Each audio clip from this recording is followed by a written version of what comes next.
बिस्मिल्लाहिर्रहमानिर्रहीम। Welcome to my channel EOBI pension news update. I hope कि आप सब ठीक ठाक होंगे। आज का हमारा टॉपिक है ईओबीआई पेंशनर्स के लिए ब्रेकिंग न्यूज़। ईओबीआई ने नोटिफिकेशन जारी कर दिया।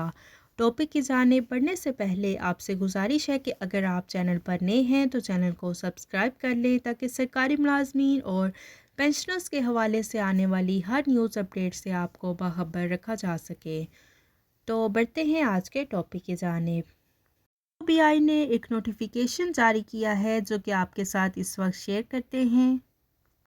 ये नोटिफिकेशन जो है 11 फरवरी 2023 को जारी किया गया। इसका सब्जेक्ट है recommendations directions of the special committee on affected employees under the chairmanship of mister Qadir Khan Mandokhel MNA.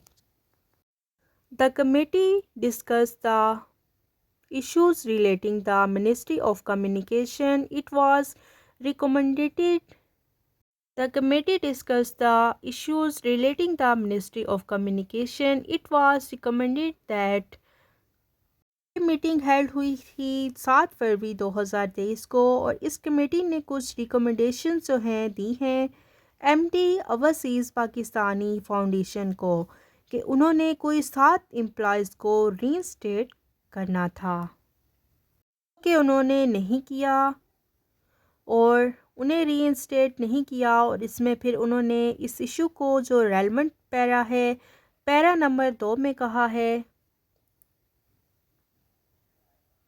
कि इस बाबत फिर कमेटी ने नोटिस जो हैं और शुकास नोटिस जो हैं ईओबीआई चेयरपर्सन को जारी कर दिए हैं।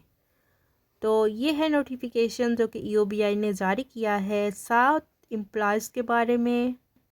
तो रीइंस्टेट करना था लेकिन उनको रीइंस्टेट नहीं किया गया। तो ये था ईओबीआई के हवाले से जारी करदा नोटिफिकेशन जो कि आपके साथ हमने शेयर किया। आई होप कि वीडियो आपको पसंद आई होगी तो वीडियो को लाइक कर लें, ज़्यादा से ज़्यादा शेयर करें। अगर आप चैनल पर नए हैं तो चैनल को सब्सक्राइब कर लें ताकि सरकारी मुलाजमीन और पेंशनर्स के हवाले से आने वाली हर न्यूज़ अपडेट से आपको बाखबर रखा जा सके। मिलते हैं नेक्स्ट वीडियो में, तब तक के लिए टेक केयर, अल्लाह हाफिज़, अल्लाह निगहबान।